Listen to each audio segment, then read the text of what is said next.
This is exclusive.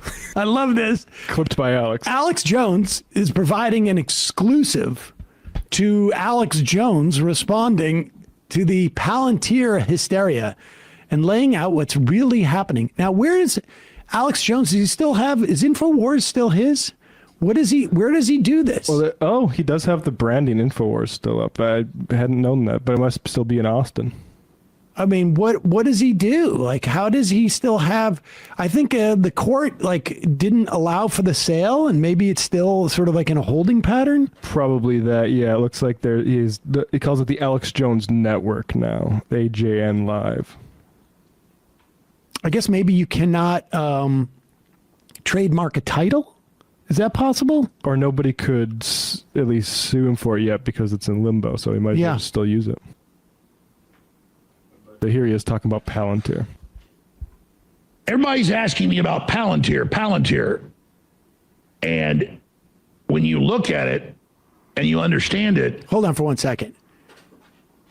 Ozempic? Or just nerves? He really resents the suggestion that this is anything but his, I guess, newfound discipline in terms of health. And people that accuse him of being Ozempic, something he would never take, are liars and making the world a worse place. So. I see. Okay. And when you look at it and you understand it, Palantir and the surveillance systems and the AI and all of it has been an outlier from the bigger companies. And it's been wanting to get big contracts. And Trump wants to use it to track illegal aliens and stuff. And the real ID that they're trying to bring in that's terrible, that never got implemented because it's unconstitutional. So I've been critical of all of that. And I obviously don't trust Palantir and the rest of the stuff it's doing. But it is small compared to all the other big AI and the Pentagon Sentinel and all the rest of it. The reason you're seeing the attacks on it everywhere is because it's trying to get contracts that other big tech companies already have, and because Palantir has been supportive of Trump. And so, yeah, Trump is going to them because they've been supporters.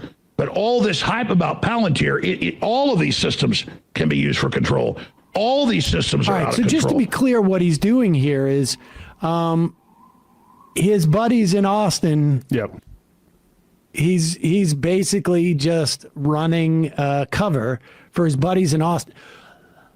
Palantir's not great, but they're an underdog. They're an underdog.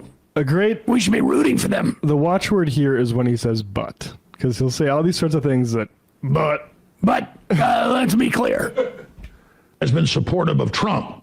And so, yeah, Trump is going to them because they've been supporters. But all this hype about Palantir, all of these systems can be used for control. All these systems are out of control. All the AIs are woke. But so Palantir is being used to run AI drones, killing people in Gaza. All of it's very concerning.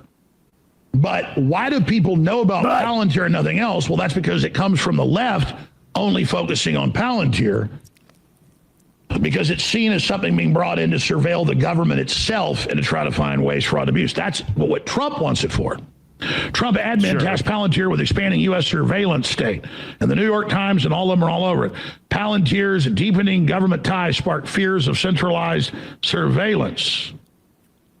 And you've got the owner of it, the CEO of it, with all his statements about crushing the right wing in Europe and all the rest of it. I got serious concerns.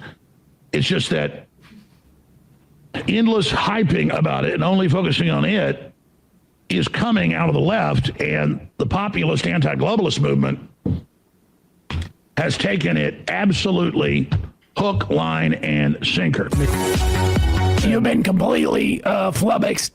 Basically, he's talking about, like, I think Nick Fuentes in particular, maybe someone like Laura Loomer, saying, hey, all of the sort of white supremacists that are in my audience are concerned about this massive dragnet that you're enabling the government to do.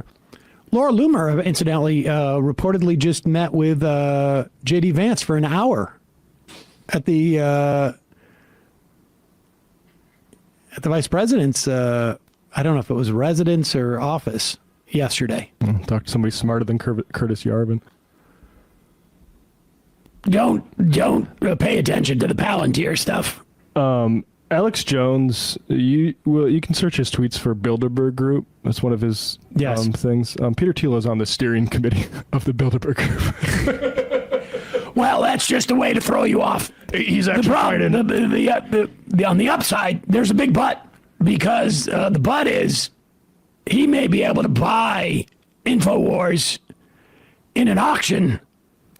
Save my ass. He's actually on the Bilderberg steering committee trying to make it better. The thing I always would say about Alex Jones for years and years and years was if Alex Jones didn't exist, the CIA would invent him, because he is basically, when anybody's sniffing around something that the CIA or any other sort of group is doing, Alex Jones would be deployed to basically just lead someone down a rabbit hole to believe that it's, half a step away from lizards or weather machines or whatnot.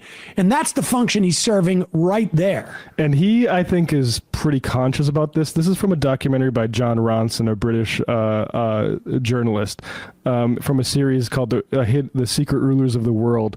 And this is Alex Jones talking about another guy, David Icke, who is the sort of like everyone's a reptilian thing. Yes. And he calls David Icke, he says, Icke is doing a turd in a punch bowl. And we'll just play a little bit of this here. It's about 50 seconds. It's open. Blood. Al Gore needs blood to drink. So does Prince Philip. I mean, it's asinine.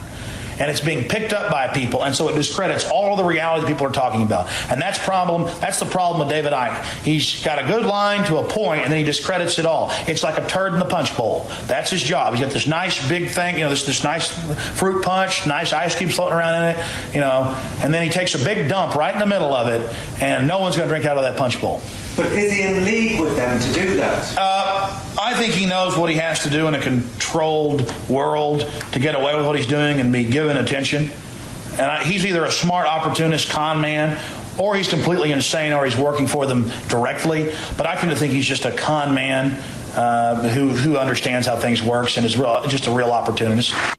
Now, the irony of that is that clip is very much like Tucker Carlson in 2000 on, I think it was C-SPAN, where he was saying Bill O'Reilly is a fraud. He tries to be an everyman and a populist, but, all he is one, leaked story out from how he sends back his champagne on a air flight and yells at the waitress, and it's all going to fall apart.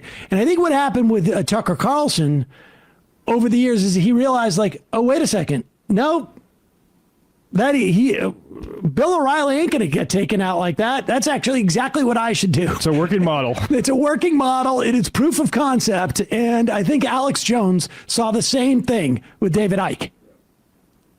And then just basically backfilled it and did that.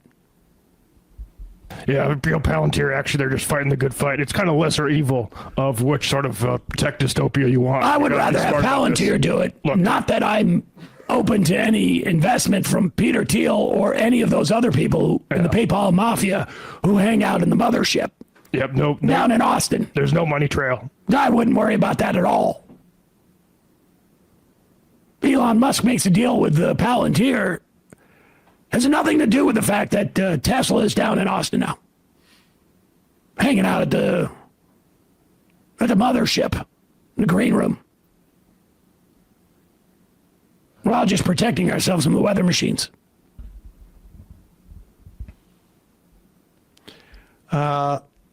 Folks, it is time. Oh, we are just moments away from being able to take your phone calls on the program today.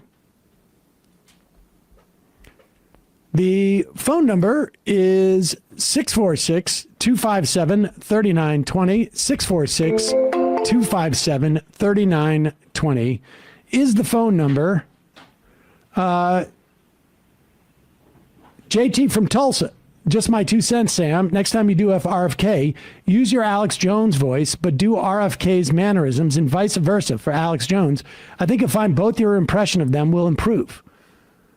Revolutionary status quo, Alex Kennedy Jr., ladies and gentlemen. All right, come on. I get it. The vocal cords can only do so much. Exactly.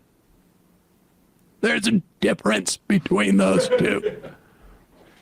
I want to make that clear. RFK, you have to have it where like there's something with the mic that's malfunctioning too. Exactly. The compression set to Sometimes I cut out. Hey, folks, don't forget to hit the subscribe button and check out our daily show. We do it every day at 12 p.m. Eastern for about 2.5 hours. We even take phone calls. You should check that out.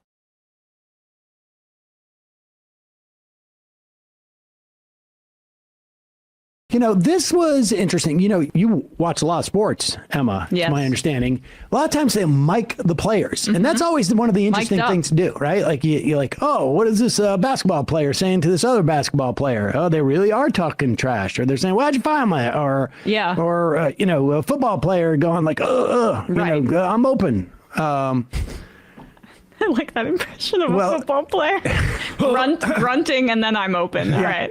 I mean, that's probably what they said. It's pretty accurate. There is a lot of grunting when they're mic'd up, for sure, though. Yeah. Here is Donald Trump, also grunting, and he's going by. Now, I want you to watch this very carefully. He is shaking the hands. This is after the speech, right? Mm-hmm. He's shaking the hands of the Supreme Court justices. The first hand he is shaking, I believe, is Elena Kagan's. I mean, he's already shook the other hands. He's shaking Elena Kagan's hand. He's just passing Kavanaugh. And close to camera, on this side of Kagan, is Chief Justice John Roberts. Yep. And he's just seeing him for the first time. Like, it's not like these guys hang out at the commissary all the time. They're also supposed to not look political. They're supposed to sit there and not applaud. And this is Afterwards. afterwards. It still doesn't matter. I've never seen anything like this with the way that the president interacts with the Chief Justice of the Supreme Court. It sort of begs the question. Trump says something to him, and you got to wonder what's it in reference to, because it's not like John Roberts brought him a cake. Right. It's like he did something for him, and he's getting thanked. Weird. Thank you again. Thank you again. Don't forget. So good. Yeah, so good, sir. Okay, so Play it again. he says, people can listen for this. He says, thank you again. Pointing at John Roberts. Hold on, pause it. I won't forget. Christmas happened. Wait, could have been a Christmas card. What's happened since the last time that Donald Trump would have interacted with John Roberts, which may happen maybe once a year, if that. Maybe he hasn't even seen John Roberts since the last time he was president. Mm-hmm. What big thing has John Roberts done? I wonder if it was, maybe he bought a bunch of the sneakers. Go ahead. Thank you again. Thank you again. Don't forget. So good. So good. And he gives him a glad handing slap on the arm. I mean, look, we get that these Supreme Court justices are corrupt, but they really rely on the appearance of being above this kind of thing. And John Roberts, this morning, the Supreme Court, Roberts joined, and it was a 5-4 decision, as well as Amy Coney Barrett, basically saying that Donald Trump didn't have the authority to retroactively cancel contracts via USAID, and they were clawing back $2 billion that were already owed to contractors who had performed the duties that they were being paid for. And so this Roberts sided against him here. Of course, I don't think that interaction from last night affects that decision, but I do think, like, for a guy like him, it's a little untoward for it to be this public that he's basically saying, you're doing my bidding. Yeah, I mean, I think if John Roberts was aware that a lot of people were aware that Trump was thanking him so, like, obviously, that it feels like it was like, you did me a favor. Yeah. Like, because, I mean, here's the thing. And I think Roberts is, I mean, he's a right-wing guy. He doesn't like civil rights. He has a long history of working in the Reagan administration, trying to push back on civil rights. He doesn't particularly love the idea of one person, one vote. I mean, he was in part of that, I think, Brooks Brothers riot. But he does, you know, he's a lawyer, and he's old enough that he still like wasn't raised in the you know, full-on Federalist society of like the law is really just a vehicle. I mean, he takes it somewhat seriously. At least the idea of on some level his legacy, and the idea that he did Trump a favor. With the presidential immunity thing. As opposed to, yes. I just was following the law, and that Trump thinks that he did him a favor. I won't forget it. Like, I don't think Trump is going like, you know what I won't forget? I won't forget Plessy v. Ferguson. I thought that case was amazing. I've really delved into it. Yeah. There's a lot of cases and I won't forget it. That's not what he's saying. And you and I know enough. You did lawyers, me a solid. You and I know enough lawyers where this is the kind of thing where this is the stuff that should go, that a John Roberts prefers unsaid. A guy like Alito would be happy to he would have a grin on his face hearing this if he were Chief Justice, or Thomas, or, you know, even Kavanaugh, whose debt with baseball tickets mysteriously disappeared after he became Supreme Court Justice. Just something to keep in mind. But John Roberts is not, I think, in that vein.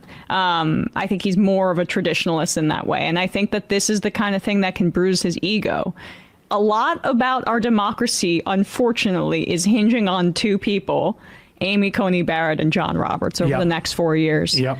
And Barrett has joined with the liberal justices on occasion. I mean, there's a female-male split that we're seeing. What was the last court case that went in Trump's favor this time? Roberts went on the other side. That was the EPA allowing for more wastewater to go in, and I think Mark Joseph Stern characterized it as Coney Barrett looking at like her colleagues going like, aren't we supposed to pretend this is about the law? Right. I mean, and so it's going to be interesting to watch going forward. Let's read some IMs. Jerry at the beach. There's so much I would like to know about being an 84-year-old woman. That's a reference to Bill Maher saying while drunk and high to the Haktua girl, there's so much. Oh, wait, Bradley, you have There's like so much I would love to know about being a 21-year-old girl. Oh, God. Noel from San Francisco. Thank you. Checks in the mail. Thank you. Rail Machine. You call me a coward for not calling in because you can't fathom how someone would not be able to sit on hold for an hour in the middle of the workday. You don't know me, but claim to know who I call and what work I do. Well, it's because this was the person, I assume, that was going after you yesterday, and I forget even why. I don't remember. That's cowardice. What do you actually do as far as activism? MR is your job. How you get paid. What else do you do? I'll assume nothing but condescend. I offer my condescending services to a lot of groups. You're a consultant on condescension. Yep.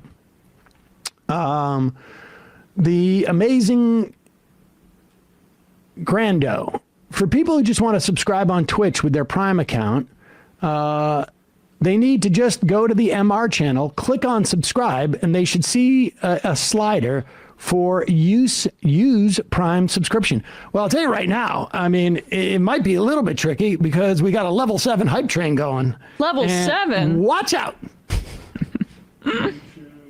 Watch out. Wow. Yep. That's a level we've never seen before. No one's seen it. No one's ever seen it. No one's ever seen a level like that. I don't know if you can go higher. I don't think you can. Probably not. Probably not. Maybe, but probably not. Can we get it higher? I think we can, folks. Do we have the Tim Walz thing? Oh. Right? Or yeah, let's do that in a second. But I want to talk about this. This is sort of fascinating. Let's play that clip of Dan Bongino, and now this is Dan Bongino. He is now the number 2 at FBI, and Pete Hegseth, who is the Secretary of Defense. This is a video from before either one of these guys had positions, back just when they were YouTube and TV hosts and could party during the day. And here is here are them. They're going to talk about a woke company. Let's hear this.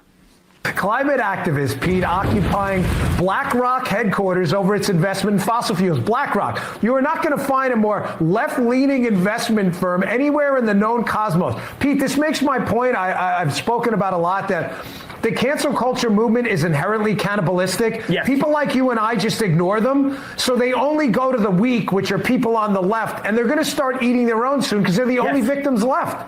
You're exactly right. So when you appease them, then they throw coal on your headquarters and stand and block your entrance because it's never good enough. Once you appease, they come for more. BlackRock, by the way, is not just another woke corporation.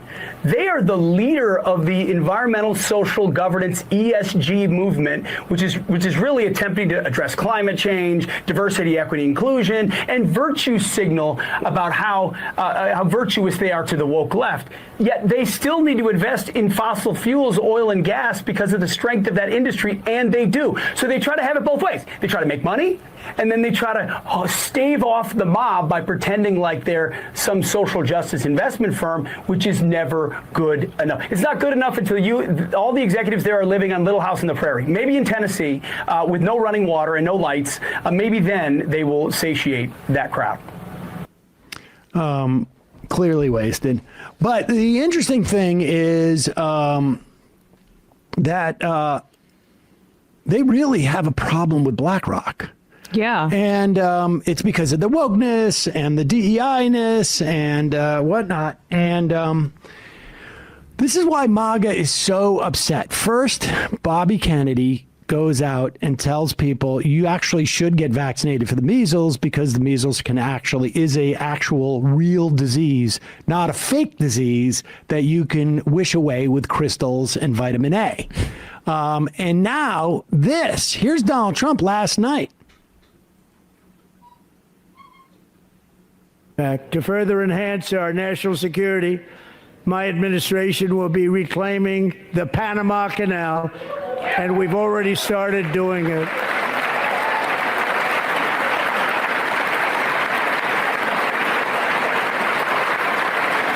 Just today, a large American company announced they are buying both ports around the Panama Canal and lots of other things having to do with the Panama Canal and a couple of other canals.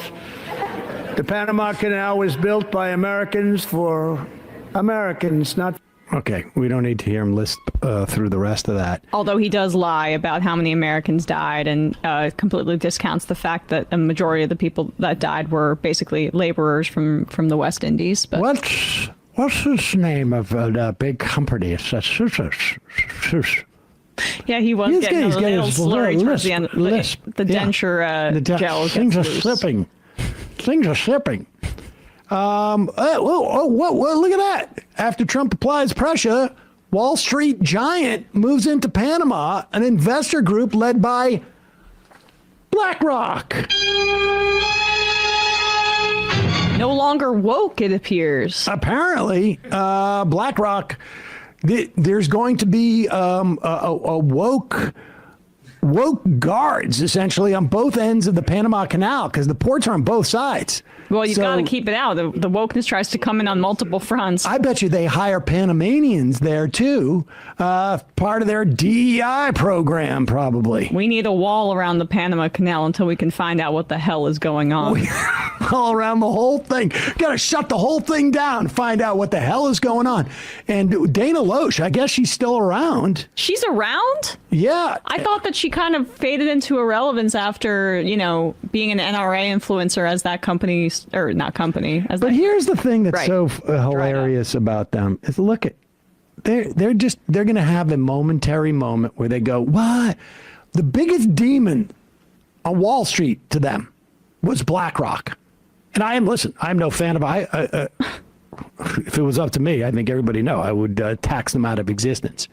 But they will take a beat, and then they'll be like, okay, whatever, daddy. But that's what right-wing populism is, right? It's like it's a false premise, because they just pick the companies that they have decided are like the ones they're going to go after culturally, and they make that into an anti-corporate message. Yes. There's no there. I mean, they hated big tech until now they love big tech because Elon Musk took it over. It's just their populism is that our guys aren't in charge of all of the most profitable companies in the world, and that's the big problem. Free speech uber alles, unless they're coming for college students on campuses about talking about Palestine. Hey, folks, don't forget to hit the subscribe button and check out our daily show. We do it every day at 12 p.m. Eastern for about 2.5 hours. We even take phone calls. You should check that out.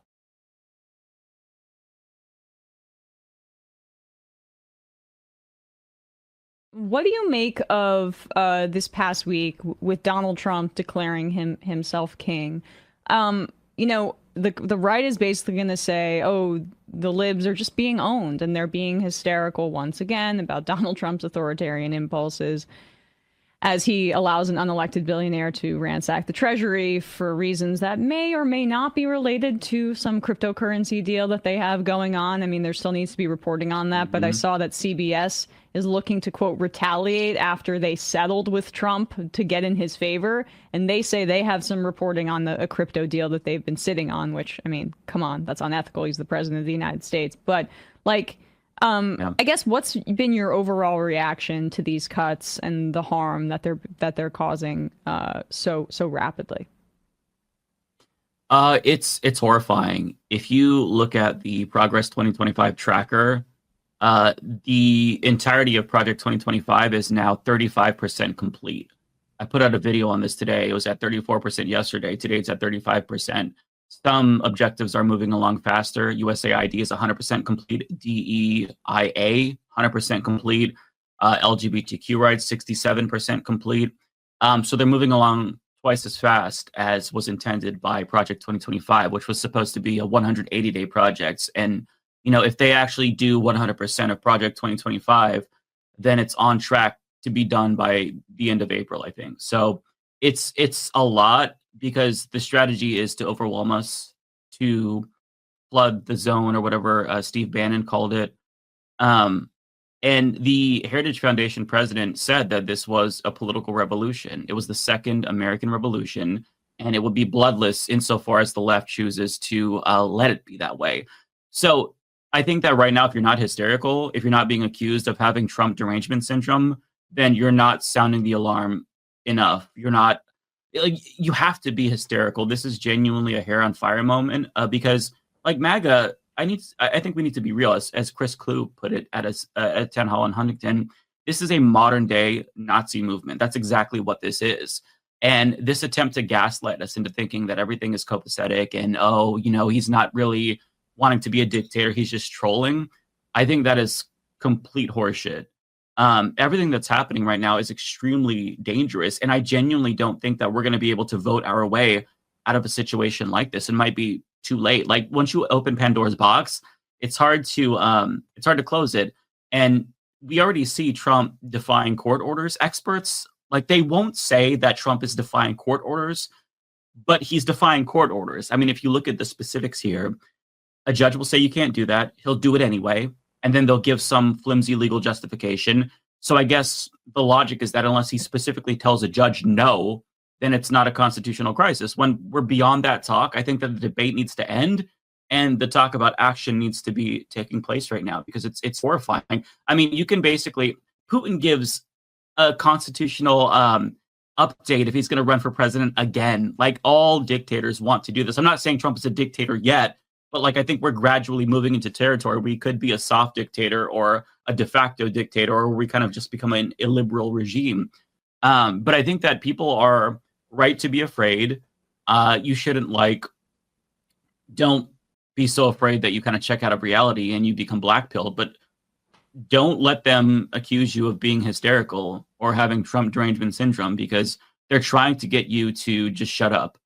And no, I think that right now this is really the moment where we need to be screaming from the rooftops, because it's extremely alarming. Yeah, I mean, what do you make of Musk's role in this? I mean, it's a very odd display to have him basically standing beside the president and speaking as a duo. I know that this is very much in the vision of the Yarvin ideology of basically having him be the CEO and Donald Trump is the president of the United States, or incorporated.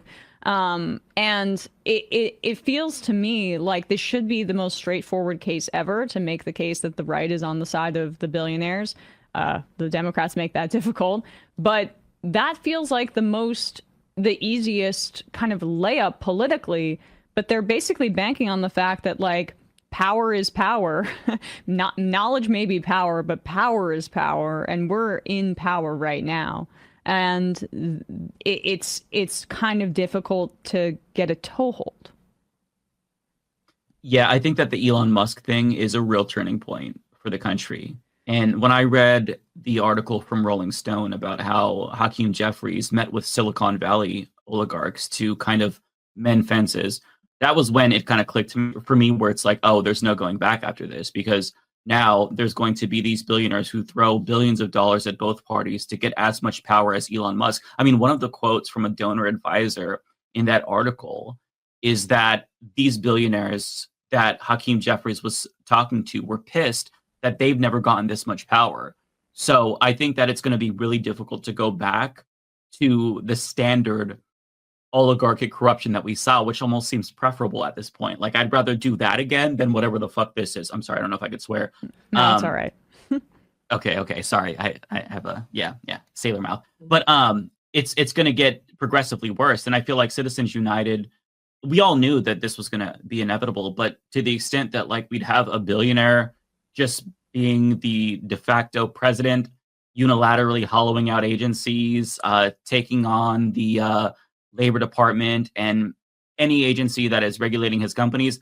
Like, I don't know if anybody anticipated that. Even as bad as Project 2025 was, for those of us who knew that Trump was associated to it and a Kasparian, like, this is so much worse than just Project 2025. Like, we're getting more than Project 2025, and it's so overwhelming. It's hard to keep up with everything.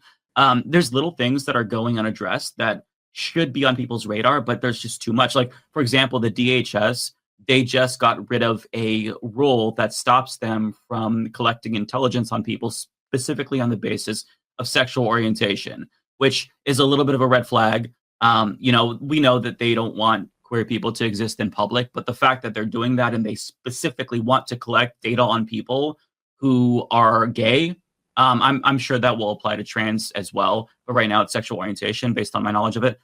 That's alarming. Like, they are going after their political opponents. And it's not just going to be people in mainstream media. I think at some point in time, they're going to know what we're saying and they're going to target us as well. I'm not saying they're going to, like, kidnap us and throw us in a gulag, although that's possible. But, like, I think that, what you're going to see is soft power being utilized against Google, for example, start censoring YouTube more, things like that. So it's progressing along so fast that, like, I think that we need to sound the alarms and do what we can, right. Which at this point, not a lot, right?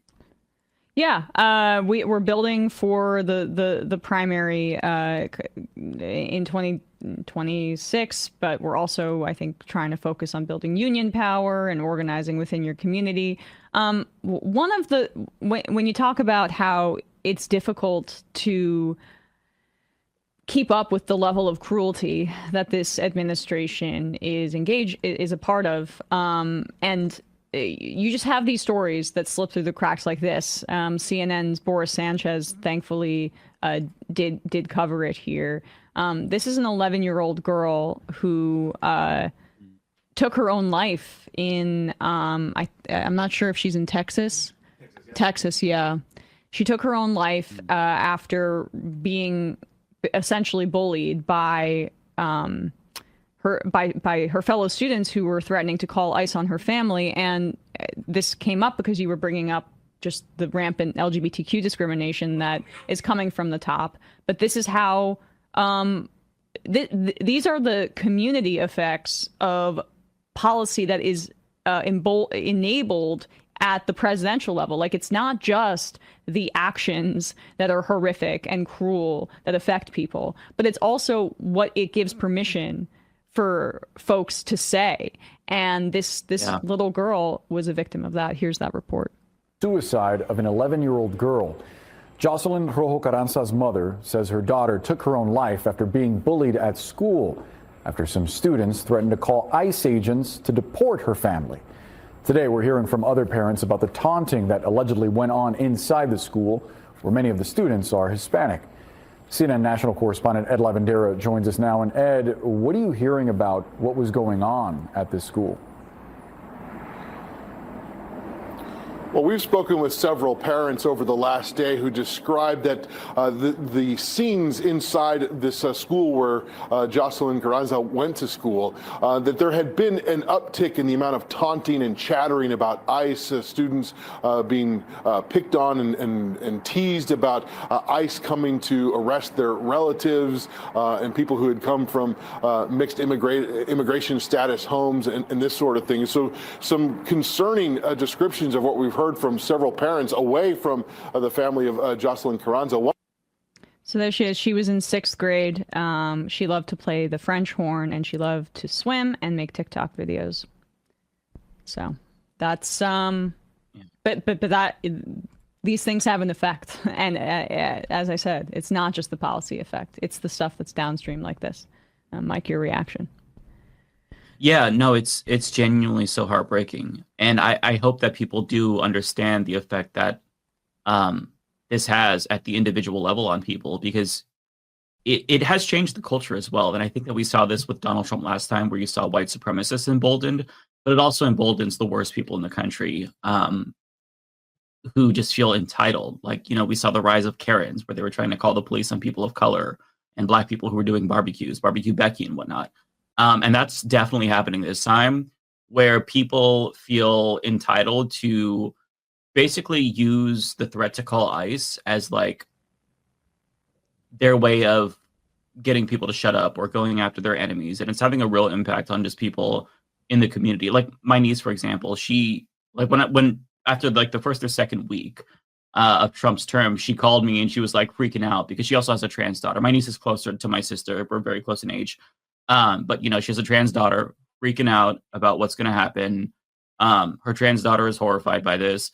And then she herself has been avoiding grocery stores because she is afraid that she's going to be questioned by ICE. And she's Mexican, but she's never had to worry about that. But she now all of a sudden, and she the way she explained it to me was like, I don't know if I'm being paranoid and overthinking this, but the looks that I get now are different than the looks that I got a couple of months ago, where it feels like I have to watch over my shoulder, and I don't know if that's in my head or not. And it really has a massive impact on people. I mean, there were polls on just queer youth and the effect that the right-wing legislation was having at them, and it destroyed their mental health. So, I mean, these stories, it's not just about who is directly affected. It's about the people who are indirectly affected. And it takes a toll mentally. And so I hate to say this, but I feel like that type of story is probably going to become pretty common if things continue in this way, because it's not just a policy effect that we're seeing from Donald Trump. It's a cultural effect. There's a lot of Americans who they get off on the cruelty, and they feel like they have power over people. And so that threat to call ICE on their neighbor, we're going to see that. And it's disgusting. And these types of people, we need to be mindful of their existence. They are the anonymous bankers are giving quotes to the Financial Times. I get to say the R word again. I mean, now we're in it's also Me Too backlash. We're in an extremely misogynistic time. We're also in an extremely racist time, anti-trans and anti-LGBTQ more broadly.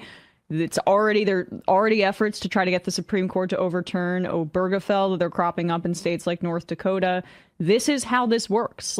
And this is why the accelerationist theory that back in the day was being promoted by some folks is the dumbest political theory that is so anti-historical, because this does not open up the breaking of these institutions is not a foregone conclusion that they can be rebuilt. And the Democratic Party, as currently constructed, has not shown the capacity to respond. Like we saw it with Biden. He did try to do some good things domestically, and antitrust is good, but like you need to be much more aggressive in trying to safeguard our institutions and the American public if you are actually serious about building something that can be sustainable and prevent a Trump from getting reelected again. And of course, that goes back to, funding a genocide. Hard to look like the more humane option when that is your policy that people are seeing every day on their phones and when they're hurt in their wallets because of a cost of living crisis. Yeah, I wish that people would listen more to political scientists, because all of this is predictable and you can map it out. Like it's a simple matter of materialism versus post-materialism. Like if you look at developing countries, there's not a lot of progress when it comes to civil rights, civil liberties and whatnot. And that's because people in these countries prioritize their material well-being, their security, food, water, basic things, shelter. And so they don't focus on things like social justice, even if they may care about them. But as they begin to develop, then they switch to post-materialist ideologies where they start to vie for civil rights, civil liberties. They want freedom of speech. But, that can be reversed, because if the standard of living goes down, then they go back to materialism. That's kind of what we're seeing in the United States, where people are frustrated with their economic condition. They can't buy a house. We start to see the unraveling of civil rights. Roe versus Wade gets overturned. So it's just a matter of like, if you have a Democrat that actually wants to change the country, they have to improve people's material conditions. You can't just make some tweaks around the edges and say, well, I expanded Medicare to 2 million more people. Like you need radical systemic change. And that's what I think that the Democratic Party, they know that they need to do that, but they don't want to do it because they're just too corrupt. If you watch the interview with Jon Stewart and Hakeem Jeffries, I think you all talked about it on your show, actually. Hakeem Jeffries was talking about how, well, the Democratic Party, it's a messaging problem because we actually did do transformational change, Obamacare, and Jon Stewart was trying to get him to say the words Medicare for all and trying to get him to understand that, well, Obamacare was within the framework of this corrupt system that people don't like, where there's profit.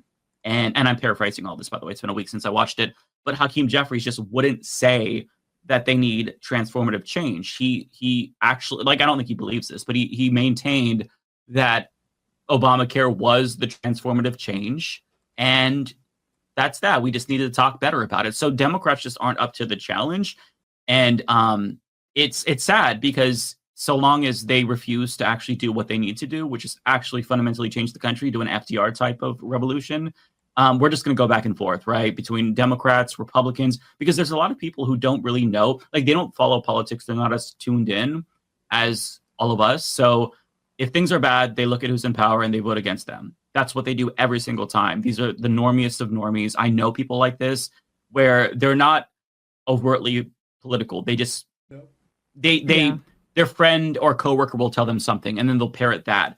But they don't know why things are bad. So if you actually want to have a majority party in this country, it's going to be somebody that it's going to be like a party or a leader that actually does meaningful change and improves people's material conditions. But Democrats aren't interested in that. The model is down south in Mexico.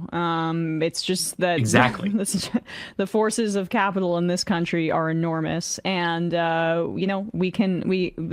the model. Hopefully, if we have, like, say, I don't know, a lefty. A lefty man at the top, I don't know who that would be, AOC VP, then she takes over afterwards like Scheinbaum did. I mean, that's the dream, but we have a long ways to go to get to that point. Mike, really appreciate your time today. Where can people find your show? So if you just search for The Humanist Report on YouTube, I am there, have a video every single day almost at 8 a.m. I am a loudmouth on the internet who complains a lot, so. All right. Well, if people need some more folks to hear some progressive news from, I highly recommend The Humanist Report, all those guys over at Leftist Mafia. Thanks so much for your time today, Mike. Really appreciate it. Thanks so much. Hey, folks, don't forget to hit the subscribe button and check out our daily show. We do it every day at 12 p.m. Eastern for about 2.5 hours. We even take phone calls. You should check that out.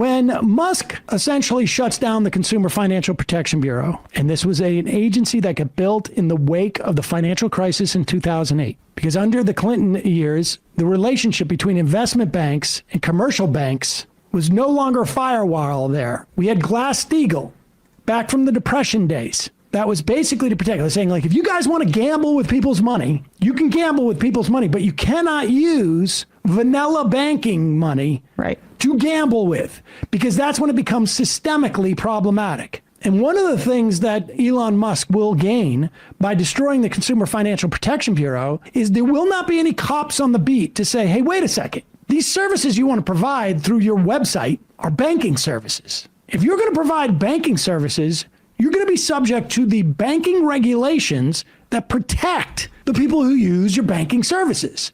Now, he doesn't want that, because that requires having capital requirements. That requires having people make sure that your systems are secure. That requires all sorts of regulation to protect consumers that he's not interested in, because that cuts his costs. Yep. And then you see the flunkies and the idiots and the morons come out to defend him. Here is Dave Rubin sitting at a set wearing a nice suit purchased with probably the millions of dollars he received supposedly unwittingly from Russia. Edward Gregorian. Fake Edward Gregorian. Even Milo Yiannopoulos was laughing about this guy, and also blowing the whistle on the right-wingers who get funded by billionaires to buy views and then fake it till they make it, as he said. But leaving that aside, here's Dave Rubin showing A, that he's just a shill, B, that he is also a moron, and C, he's an incredible, misogynistic pig. It's gross. He has to do this because he's got to compensate. Remember, he lost a huge chunk of his audience when he and his husband had surrogate children. And so he's got to compensate. How can he get back into the bro sphere? Of the two. You know, it's interesting. These people on the left, they pray to the altar of the state. They love the state. They love the institutions. They love the programs, right? She loves rattling off numbers. We're going to cut this, that, the other thing. It doesn't mean that any of it's working. The irony is the lefties always tell you how horrible America is and how nothing works right and we should be more socialist and everything else. And yet, when we start looking at, okay, like if the general premise is, well, maybe something isn't quite right here, things aren't quite working right, we're going to clean it up. You see how hysterical they get when you go to clean it up. And the reason is they want power. Nobody wants children not to get food, but that doesn't mean that the programs Pause it for a second. Food. You know what? It's not so much that nobody wants people not to get children to get food, but there's a significant portion of people who are like, I don't care if they get food. That's their problem. Yeah, survival of the fittest. It's not my job to pay taxes to feed other people's children. In fact, we just saw them cut a ton of U.S. aid. Literally, there's $500 million worth of food that is going to essentially rot on docks because of what they've cut. So it's not that they're like, well, we're trying to keep children from being fed, but are we withholding $500 million worth of food because we want to prove a point? Yeah. All right. Well, whatever. That's what it comes down to. Go ahead. How hysterical they get when you go to clean it up. And the reason is they want power. Nobody wants children not to get food, but that doesn't mean that the programs that are giving food to the kids or after school programs, that any of it's being run properly. Again, we're just looking at the books, as I tweeted out this morning. No, this is a total lie. Yeah. They're not just looking at the books. The inspector general, if they cared about auditing, they wouldn't have fired every inspector general that is working in these agencies. They are 100% not just looking at the books. Right. Right. It's just like a lie. It's just a total lie. There are dozens of examples that you could come up with of the practical impacts that this has had, but they need this to just be online, liberal hysteria. Because if people start actually understanding what this means, it's an existential threat to this anti-government slop that he's feeding these just like baby birds in the audience. Dave Rubin's audience must be just absolutely the dumbest human beings alive. Go ahead. Food to the kids or after school programs, that any of it's being run properly. Again, we're just looking at the books. As I tweeted out this morning, if you were running a business, I run a couple businesses, right? If I'm running my businesses in the production company that runs Rubin Report, if I called my accountant this afternoon and I was like, can I see the books? I just want to see, I have X amount of employees, how much we're paying them, and we're doing this on overhead and equipment and travel. Can I just see the books? Because I want to see how much money we're making, and are there any places to tighten this up and spend a little bit better and blah, blah, blah. And my accountant was like, no, you can't see the books. Or the accountant was like, maybe next week. Or the accountant wasn't picking up the phone. All right, this story is stupid. Go forward. Where's the part where he starts talking about the Consumer Financial Protection Bureau? Because Trump is shutting down the Consumer Financial Protection Bureau. This is a bureau that she helped create back in 2011 to make sure that, people weren't being screwed over by banks. Again, the intentions, what is it with Democrats? The intentions are always good. Did the agency do anything? Is it functional? Is it a giant slush fund? Well, we're trying to figure that out. But she's very upset. Pause it. Wait. Like, what do you mean we're trying to figure this out? Like they've been operating in like a different country. Like they've been operating 60 miles down below the surface of the earth, and we're having to dig this out. The Republicans have controlled the House for 2 years. They've had hearing after hearing. We know exactly what the Consumer Financial Protection Bureau has done. Yes. We know exactly what it's done. It has saved U.S. consumers $21 billion. That's the amount of compensation, principal reduction, canceled debts, other consumer relief from Consumer Financial Protection Bureau enforcement.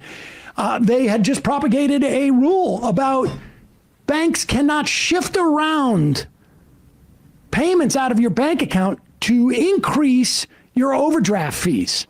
Yeah. They can't manipulate the order of when you have pulled money out of your bank to increase the amount of fees. They said your medical debt cannot be on your credit report to prevent you from getting a loan or from getting an apartment because you got hit by a bus one time. They have imposed civil money penalties on companies that violate the law. They have saved $6.1 billion worth of savings annually for consumers on overdraft stuff and insufficient fund fee policies. It costs $800 million a year to fund this agency, and it has so far returned $21 billion to consumers directly. And if you want to use the business thing that he's trying to allude to here, I mean, gosh, it would be great if the government got a bunch of money out of nowhere from an Edward Gregorian, but all of this is transparent because it's for the public good. It's the government. It's not a private company. It's not the Twitter files. This is an X. We know where these things go. And we know that the CFPB, $800 million a year, $21 billion return to everyday people. And you know what you would call that if you were talking about it as a business anyway? Good return on investment. And that doesn't even count the sort of indirect implications of people knowing, oh, there's a cop on the beat. We're not gonna go and break into this car, as it were. Continue. And wait with it. Remember, Dave Rubin's all about ideas. Listen if you hear one sort of like fact, other than the fact that Elizabeth Warren is a shrill woman. Yeah, I just wanted which he describes. I want to back a tiny bit just to see how he describes Elizabeth Warren here. Yeah.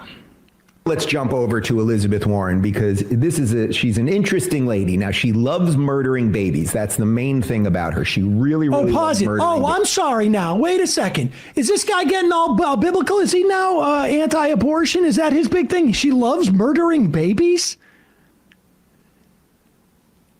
Excuse me. How many of those IVF, in those, like when you guys had a surrogate mother, how many of those IVF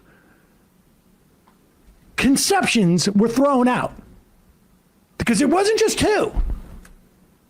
I want to know, people, Dave Rubin's audience should be asking about this. If Dave Rubin is very concerned about abortion as an issue, and his audience knows that that life starts at conception, they should start digging into how many babies Dave Rubin has directly killed. They should look into that. I mean, what's good for the goose, right? Go ahead. Babies. She also loves socialism. While she's worth about 60 mil herself, and I've seen her several times here in DC, and she wears these very, very expensive outfits and everything else. She is very concerned because Trump is shutting down the Consumer Financial Protection Bureau. This is a bureau that she helped create back in 2011 to make sure that, people weren't being screwed over by banks. Again, the intentions, what is it with Democrats? The intentions are always good. Did the agency do anything? Is it functional? Is it a giant slush fund? Well, we're trying to figure that out. But she's very upset, and she thinks that Trump's doing it because Elon wants your money on the Twitter machine. Elon Musk owns X, which has been losing money like crazy. So Elon has a plan for a new payment platform called X Money. Elon wants X Money to touch every part of your financial life. But Elon has got a problem. The financial cops. The CFPB is there to make sure that Elon's new project can't scam you or steal your sensitive personal data. So Elon's solution, get rid of the cops, kill the CFPB. This is like a bank robber trying to fire the cops and turn off the alarms just before he strolls into the lobby. Pause it for a second. Yeah, pause it for a second. Not a single thing that she said was incorrect, and he will not refute a single one of those things. Yes, Elon Musk has lost a tremendous amount of money, or his investors' money in X, however you want to decide that. Was it worth it to him? Well, it got a president elected and his net worth is increased. Does he want to turn X into a banking style payment platform? 100%. Is he attacking and dismantling the agency that would regulate said platform? 100%. Now watch, well, Dave's going to give us a really good explanation. But this is how you know he's that dumb, is that he played those comments in full. Yes, exactly. He didn't even know. He's too stupid to realize he's got to take these out of context or people are going to figure out. I mean, he's banking, no pun intended, on the complete idiocy of his audience. Okay, here we go. First off, no one is forcing anyone to be on X or Twitter. Now, is it possible? That's not what she said. Pause it. No one's forcing anybody to go into any bank, but do you want that bank to have no regulation? Oh, I'm going into the bank that has no regulations. And do you think that people know? Do you think that people know, your average person knows to what extent what is regulated and what is not? No, there's a broad assumption. You just assume, hey, when I buy this, this drink at, the Piggly Wiggly, I'm assuming that it's not going to give me botulism because there's somebody who's making sure that you're not supposed to package botulism. So now his argument is, well, if you don't have to be on X. It's just you, caveat emptor. Give me a break. What a lame thing to say. Go back a little bit so we can hear the entirety of his lameness. Okay, here we go. First off, no one is forcing anyone to be on X or Twitter. Now, is it possible that Elon's working on a payment system within X? It certainly is possible. He is at it before, but no one's forcing you to be on it. You can still have your Bitcoin. No one said that. US dollars. You can still do commerce freely. But if what you're really saying here, lady, is that Elon Musk bought Twitter, something that was losing money, got into the fight with free speech, lost all his old friends, had to move his businesses out of California because of Gavin Newsom once he was supporting Donald Trump, did all of that so that somehow he could skirt your financial regulations and get everyone to buy things. Like, it's just so profoundly absurd. What you don't like, Elizabeth. Okay. Did he listen to the clip? Yeah, maybe he doesn't. Maybe somebody else puts the clip up there and he just like comes out with his.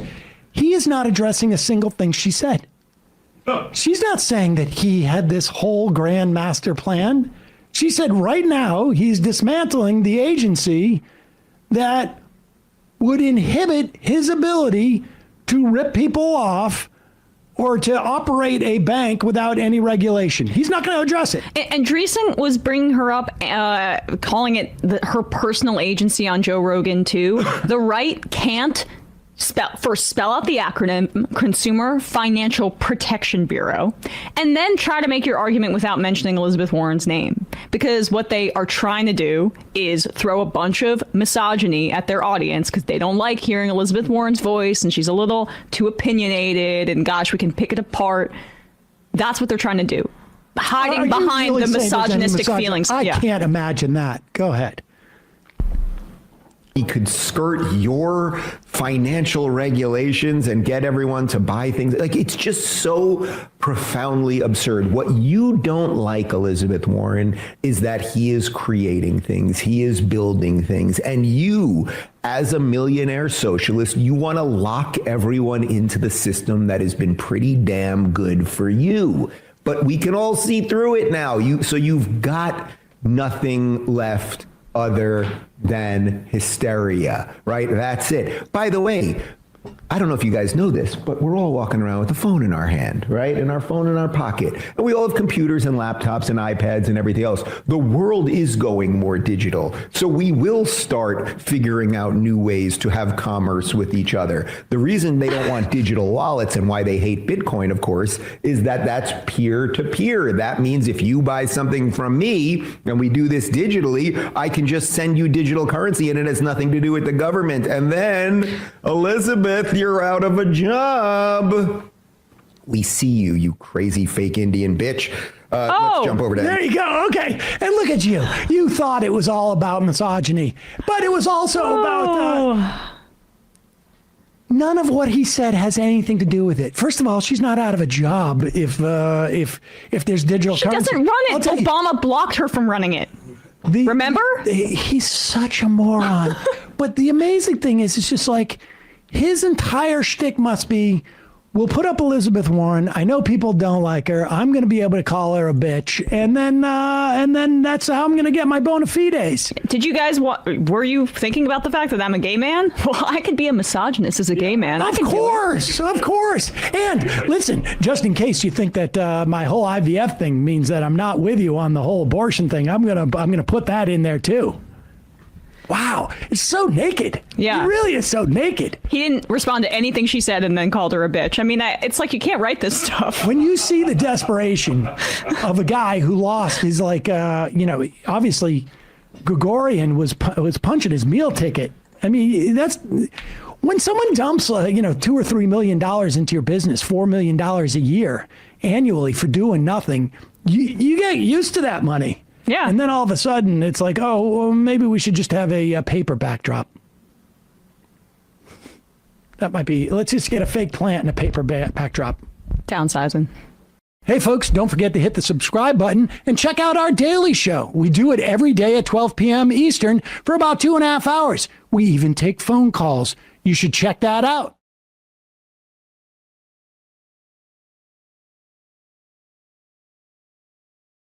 In an attempt to distract people from the fact that Donald Trump's tariff policy is incredibly incoherent and that he basically both folded to China and still potentially created inflation and potentially some form of stagflation, because we will see what the implications of having who knows how many businesses go out of business because of this tariff lodged on China. But all of that in an attempt to distract from that conversation, Trump signs an EO, an executive order, which has, as far as anybody can tell, no force, no enforcement. You would need this to be ironed out in the legislature, and he's just not doing it. It's a glorified press release, which is what a lot of these are. No, because it means everybody's going to wonder what's going to happen for 30 days, and certainly by the time we get to 30 days, something different will be going on, and we'll all forget it. Hey, TikTok ban anybody? Who's thinking about that? Nobody, right? The weave. Here's Donald Trump. Let's see. First, I'm directing the U.S. trade representatives and Department of Commerce to begin investigations into foreign nations that extort drug companies by blocking their products unless they accept bottom line and very low dollar amounts for their product, unfairly shifting the cost burden onto American patients. And we'll be taking a look at that very strongly. The biggest thing we're going to do is we're going to tell those countries, like those represented by the European Union, that, that game is up. I'm sorry. And if they want to get cute, then they don't have to sell cars into the United States anymore. It's a very big subject. And they won't get cute, because I'll defend the drug companies from that standpoint. They were, let's say, first time. Okay, so as far as I can tell, what he's saying is that price controls in Europe end up costing American pharmaceutical companies or costing American consumers of pharmaceuticals more money, because the price controls in Europe we end up subsidizing the European use of drugs. Now, there's another way of dealing with this. Richard Nixon was the first president, I think, at least in peacetime, to impose price controls. Trump could do that here. But instead, what he's saying is we want Europe to drop their price controls. Yep. And if they don't, you can't buy a Beamer. Because doesn't that make us look kind of bad? Doesn't it make us look bad? That you want a Fiat? Yeah. Sorry. If you go over the border, you can get the same drug in Canada for maybe like hundreds of percentage points less. Maybe it's because they can still make a profit in those markets, but they gouge us. And he says it's the problems of the foreign countries that regulate the companies from doing it to their population. I just want to say this is the right-wing populism vision, folks. Here. Interesting to note that countries apparently have done price controls and they still get the drugs in those countries. Well, odd. Okay, I'm setting up a commission to look at it and to look at it strongly. And we'll see what happens after that. Stern look. And Matt Stoller pointed this out on social media, but that the drug companies reacted very positively, or like the stock market of those of pharmaceuticals, Pfizer and Merck went up in response to this. Because we can gouge Europe now, and who cares about the price in America? Exactly. Right. Well, wait a second. Let's see. Let's hear a little more of Trump. Yeah, maybe he thought this through. I'll tell you a story. A friend of mine who's a businessman, very, very, very top guy. Most of you would have heard of him. Highly neurotic, brilliant businessman, seriously overweight, and he takes the fat shot drug. And pause it for 1 second. Now, it hadn't occurred to me until listening back on this time, but it's possible he's talking about himself. Highly neurotic. I'm saying this story for a friend. John Barron, you could call him. Highly neurotic, afraid of germs, taking the fat shot. Brilliant, obviously. It's Trump. He's talking about himself. That's him. And he takes the fat shot drug. And he called me up and he said, President, he calls me, he used to call me Donald, now he calls me President, so that's nice respect. But he's a rough guy, smart guy. Rough guy. Very successful, very rich. I wouldn't even know how we would know this, but because he's got comments. Said, President, could I ask you a question? What? I'm in London, and I just paid for this damn fat drug I take. I said, it's not working. He said, I just paid $88. And in New York, I pay $1,300. What the hell is going on? I'll tell you a story. Yeah, it's a good question. But I guess it's helpful to have a billionaire, actually pay attention to how much they're paying on their drugs. But we know the answer. And we know what Trump's answer is going to be. Well, I'll tell you, next time you go to London, it's going to cost closer to $1,200. I'm still flummoxed as to who he could possibly be talking about. Which billionaire who's highly neurotic and brilliant and seriously overweight is also looking at the price of their Ozempic shot on a daily basis? Like a $1,300 shot versus an $80 one is nothing to this billionaire Highly in neurotic. London. Maybe that's why he notices the little things like the $1,000 difference. Bernie Sanders has been on this thing with Ozempic for a while now. It should be produced for less. It does work. Did he say it doesn't work in that, or was He said that for this guy it doesn't work, but that it's more expensive over there. It's quite unclear. But Ozempic does have a lot of health benefits we're seeing now, and it can be that lower if you are prescribed it, if you meet specific criteria. But if you're not prescribed it does cost that amount, or if you don't have insurance. Yeah, I mean, obviously, like a society that was conducive to active lifestyles would be better. But as far as I can tell, it seems like these things work pretty significantly. Now, right. Apparently, RFK Jr. got a different message about what this is going to mean in terms of drug prices. I think in many respects, people are getting the wrong message of what this means with drug prices. There's no authority. He doesn't seem to be issuing price controls. All he's saying is that, I want more parity between what you're paying, what we're paying here and in Europe. And in the opposite direction. Yeah, maybe just raise the prices in Europe. But here is RFK Jr. talking about how moved he was when he heard about this. Robert Reich, who are saying that President Trump is on this side of the oligarchs. There has never been a president more willing to stand up to the oligarchs than President Donald Trump. And I'm very, very proud of you, Mr. President, for your... He just cited an oligarch with his Ozempic thing about a guy who travels across the Atlantic to get Ozempic. But anyway. I mean, there is arguably a problem that your only feedback you're getting about the cost of prescription drugs, you have to rely on whether one of your billionaire friends tells you, right? I guess we're all lucky that Donald Trump has one neurotic billionaire friend who does check the price of some things. But outside of that, I know. Right. Well, that's when he's getting advice about how the little 11-year-old baby girl can have $2 instead of 50. Right. That's that was the wrong billionaire spoke to him on that day. Which is a billionaire that has the toilet that can't flush. For courage, I'll say, because I don't want to be crude, your intestinal fortitude, your stiff spine, and your willingness to stand up for the American people. We have 4.2% of the world's population. Our country represents 75% of the revenues for pharmaceutical companies. We spend in our country $1,126 per capita on drugs. In Britain, they spend about $240. They spend 1/5 of what we do, and this is true across Europe. And the drug companies, Europeans, if you ask them, it made no sense what they were saying. Well, America has to pay for this innovation, or it's not going to happen.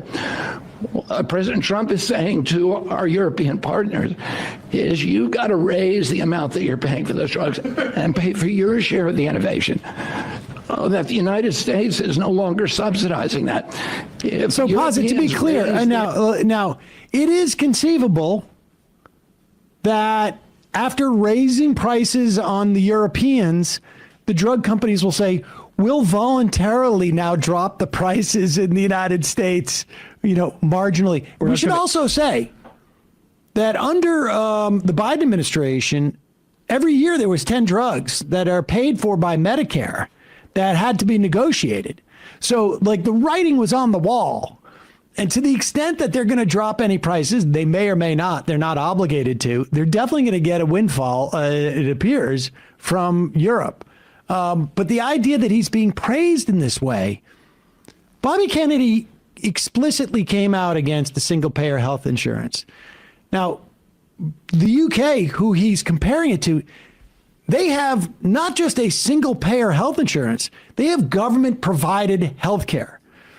For us just to go to government-provided health insurance, spending what we have for Medicare and Medicaid, there would be a lot of savings in terms of drugs. There would be a lot of savings in terms of medical procedures, because we would also be a lot smarter as to know when things are indicated, and we'd be able to buy in bulk. None of that is being touched upon here. All it is forcing Europeans to pay higher drug prices at the risk of forcing Americans to pay for higher European goods. Yeah, and you can just trust the pharma companies to make sure those savings are passed along to America. This is how I talk to them. They'll be fine. This is how they did the anti-war thing too. We're anti-war, and what we mean by that is telling the Europeans to spend more on war. Yeah, right. It's just about his rivalry with Europe or something. But also, even if Donald Trump had this executive order that said we want this more substantive, right? We want Medicare to be able to negotiate for all drugs, as opposed to just the more narrowly tailored one that Biden addressed, it still wouldn't have any teeth and would be challenged and overturned in the courts, because Biden had to do that through the Inflation Reduction Act. And that's what we're going to see in 2026, that expansion.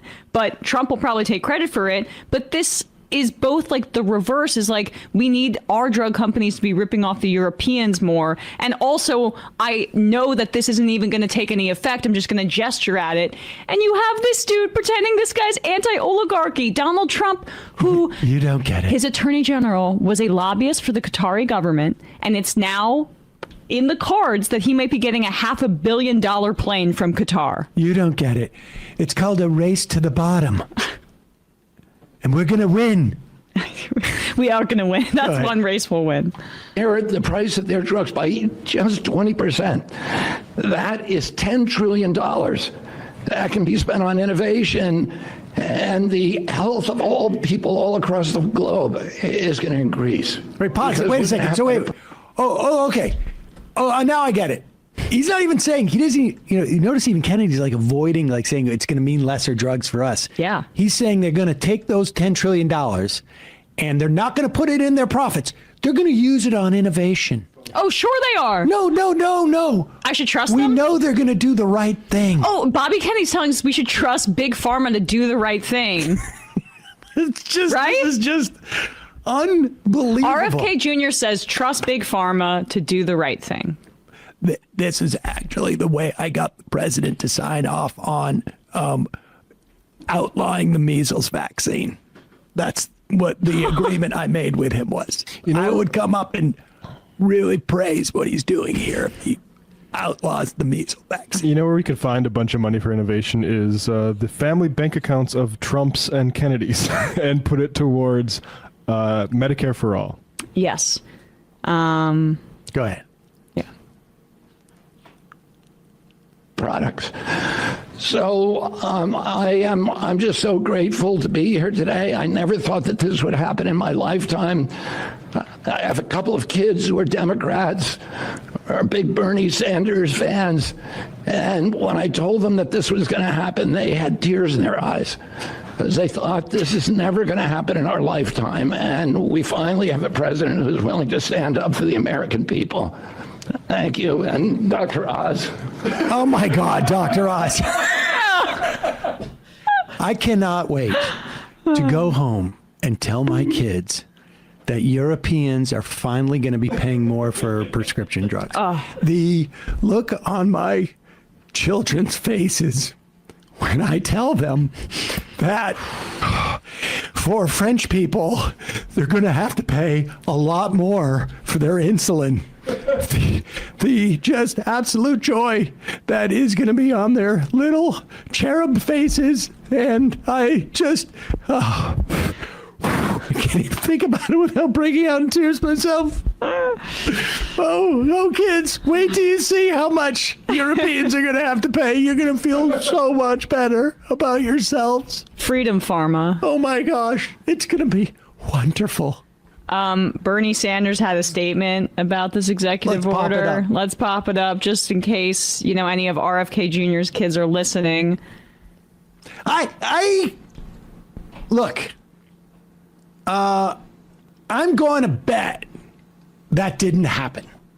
Really? Because the tears in her eyes thing, it is interesting. It's just a note I had, because Trump's always saying that tears in their eyes, they come to me. It's like Bobby's picking up on all of his weird tics, too. I wonder how hard they're going to cry when they read Sanders' statement on it. They were probably just crying because their dad wouldn't stop tanning his testicles in front of them. I agree with President Trump. Dad, put on your clothes. Oh, God.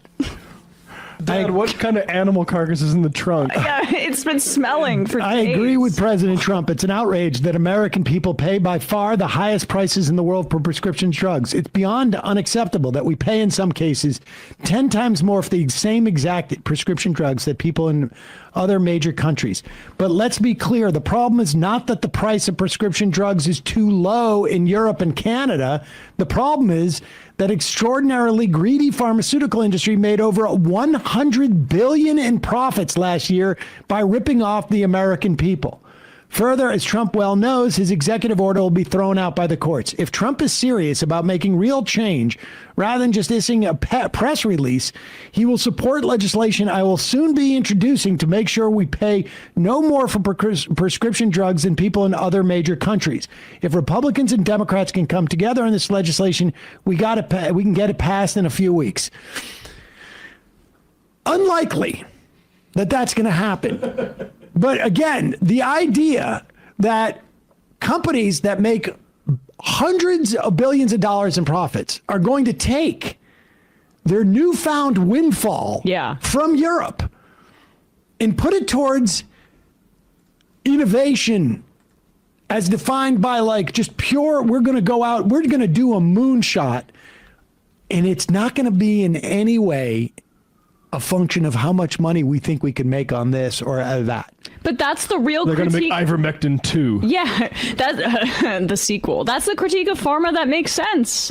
Like, that's the problem, is they don't spend money on research and development because they can just make a bunch more money on pumping out, other drugs, whether it's erectile dysfunction medication or Ozempic, which does have health benefits for people that need to lose weight and maybe have, high cholesterol or something like that. But that's the problem, is that when you don't make them, they're not going to do it. And that was part of the big problem with Operation Warp Speed, too, is that we shot a cannon of money at Big Pharma, and they actually were very effective in terms of the vaccines that they developed. But that just went to them and not to us, even though it was taxpayer money that funded that research and development. So if we wanted to make America healthier, we would have a more disciplinary relationship with Big Pharma, which would require research and development if they wanted government funds, and then we also own some sort of generic version of that drug so that people can access it everywhere. That's the threat. Did you not hear that my kids cried when they heard the announcement that the Europeans would be paying more for prescription drugs? Their eyes were just tearing up because of all of the That's what they meat. wanted for Christmas. The raw I told them we're gonna have those Europeans. They're not gonna be walking around like they own the whole planet. They're going to pay more. Good point. If any industry needs the government to do this much for them, then they should be nationalized. Yeah. We already, the VA already makes some generics. And Elizabeth Warren had a proposal about the U.S. government getting more in the business of generics. The idea that we can't produce these drugs is absurd. Oh, yeah. We can. Right. And that's what I saw that this is a small aside, but Bill Gates was doing some media tour over the weekend criticizing Elon Musk for the USAID cuts and how many children are going to die and get infected with HIV in Africa as a result of that, which is absolutely true. But let's not, Bill Gates, pretend like you're the hero in this situation, because in many ways, so much of intellectual property around medicine and vaccines is because of his push to make those things private instead of public domain, including with COVID, which would have saved millions of lives potentially if some of these countries were able to produce generic versions of the mRNA vaccine, among others. Hey, folks, don't forget to hit the subscribe button and check out our daily show. We do it every day at 12 p.m. Eastern for about 2.5 hours. We even take phone calls. You should check that out.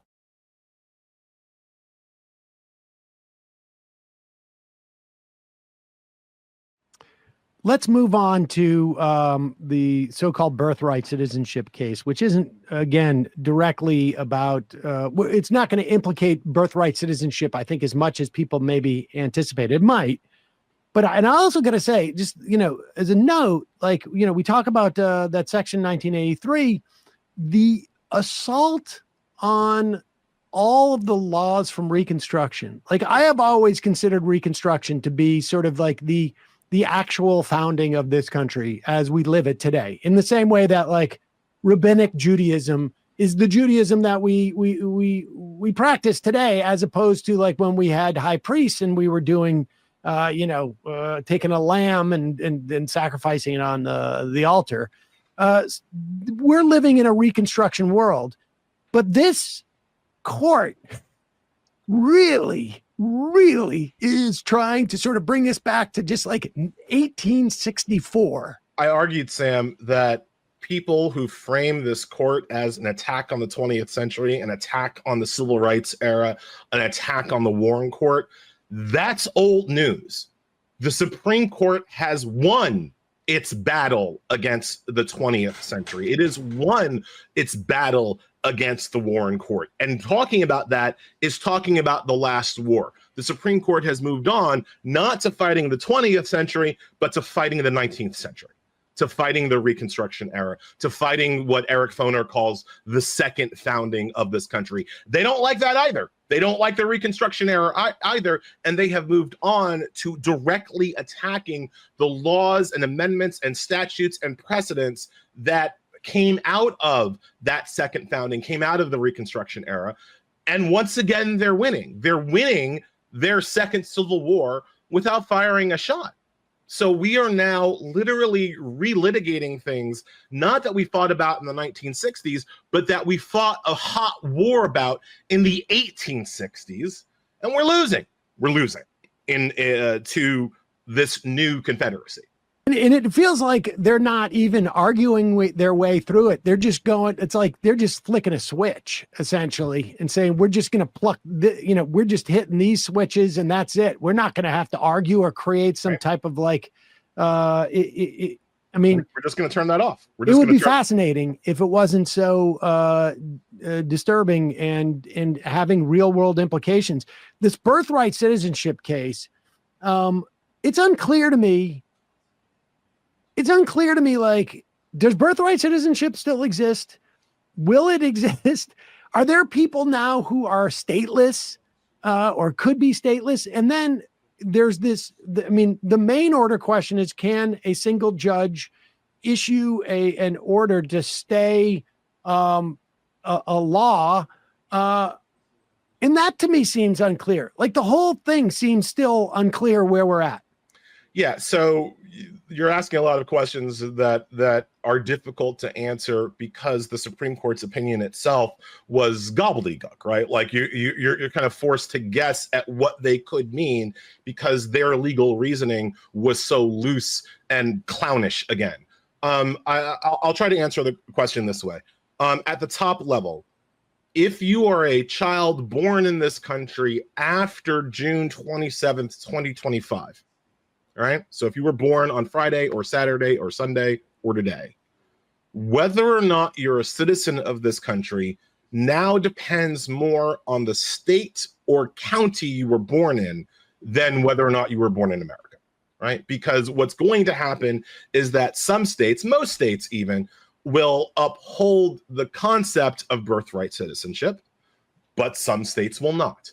Right? We'll have some localities, I can think of Texas as one, that probably won't, right? And so now, as you take that child who's born yesterday, literally born yesterday, and you fast forward 15, 18, 20 years, their birth certificate might not be enough to prove their citizenship because they might not have gotten a valid birth certificate at birth because this random local official in Texas on Sunday might have denied them a birth certificate because the Supreme Court said they could. And the way that they said they could goes to this nationwide injunction argument, right? So like for your listeners to understand, like an injunction is just saying that the government wants to do a thing, and we decide as the court the government cannot do that, right? We preemptively decide the government's idea, law, program, whatever is illegal, right? So if they had a law saying, hey, we're going to take all the Jewish journalists and kick them out of the country, right? You, Sam, might go to court and say, hey, that seems horribly unconstitutional to me. I would like a ruling stopping the government from kicking me out of the country just because I'm a Jewish journalist, right? And a court might agree with you. A court might say, yes, Sam, you're absolutely right. They cannot kick you out of the country. Now, before Friday, that ruling could apply nationwide. They can't kick any Jewish journalist out of the country just for being a Jewish journalist. But after Friday, according to the Supreme Court, that ruling can probably only apply to you, Sam. So you, Sam, went to court and you, Sam, got a ruling saying that you, Sam, as a Jewish journalist, cannot be kicked out of the country. And that's great for Sam. But what about the next guy? What about the next guy? What about the guy living in Texas? What about the guy living in Michigan? They have to sue themselves. They have to personally go to court to sue. Again, this obviously unconstitutional rule. They have to personally go to court and sue for themselves again and again and again and again and again.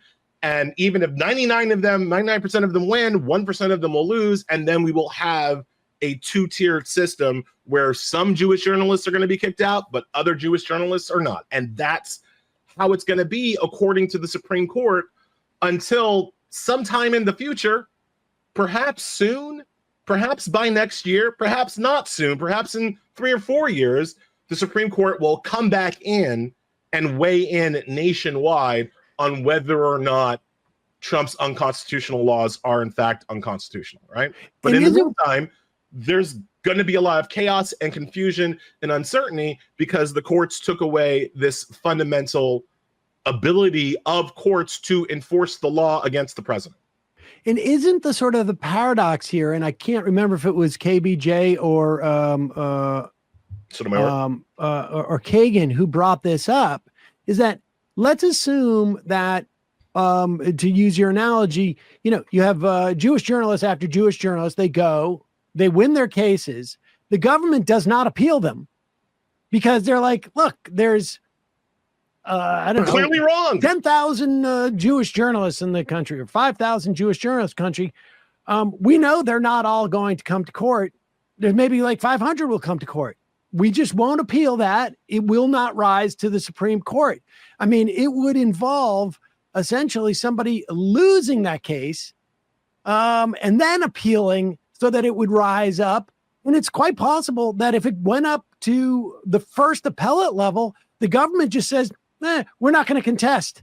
And that way it never rises up to the Supreme Court. And we don't have a law of the land anymore for something that's in the Constitution. For citizenship, and to go back to what we were talking about in terms of the attack on the Reconstruction era and the attack on the 19th century, we have tried to do citizenship this way before. We have tried to live in a country where whether or not you were a citizen of that country depended on the state you were living in, right? We called that the antebellum period of America. That was the slavery period of America. That was the period where, as a black person, if I was born in Georgia, I had one set of rights, and if I was born in New York, I had a different one, right? Just depending on the happenstance of my birth. That way led to war. That way was so unworkable that it led to a shooting war, because you cannot have a country where some citizens are more equal than other citizens, all right? We're not living on the animal farm.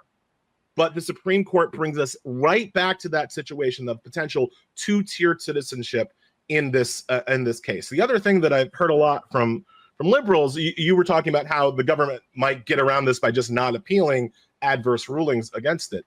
The other thing I've heard from a lot of liberals is this idea of a class action, right? That because the Supreme Court has made everybody sue individually, what needs to happen is that everybody needs to come together as a class of affected people and sue as a class action lawsuit. You see this all the time in environmental litigation. You saw it all the time in big tobacco litigation, trying to form a large class of people to tell the government that they're wrong on birthright citizenship.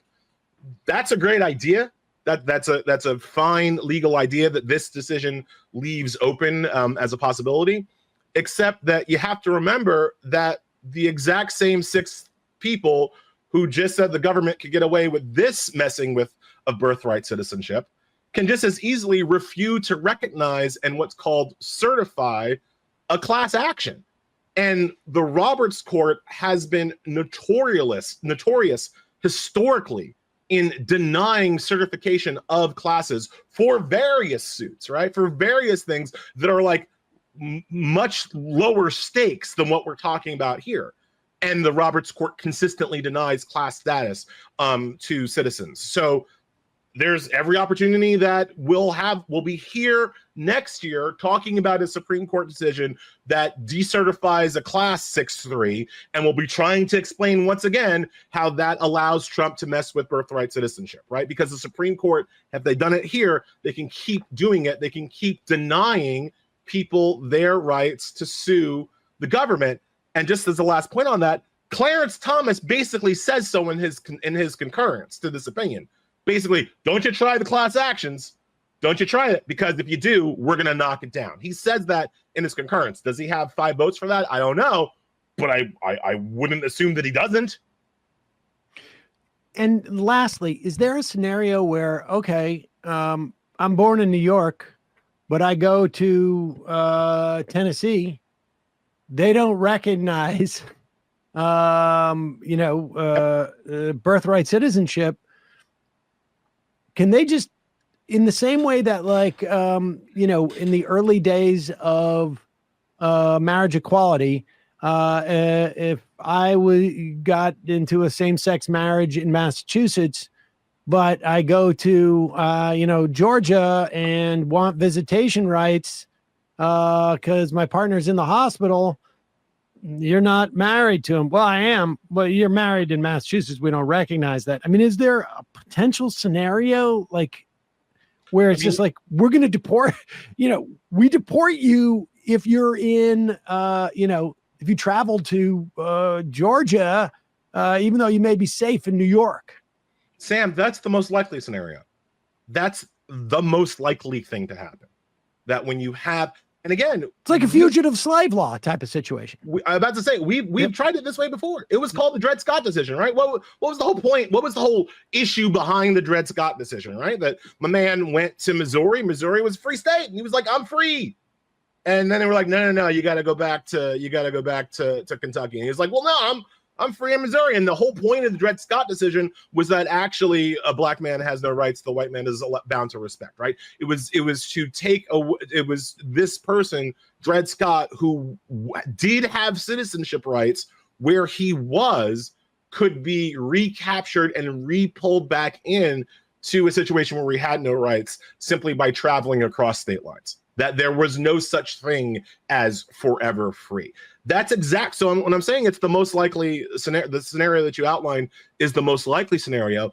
It is the one based on precedent in history. It is what this country has done before. So absolutely, there's a situation.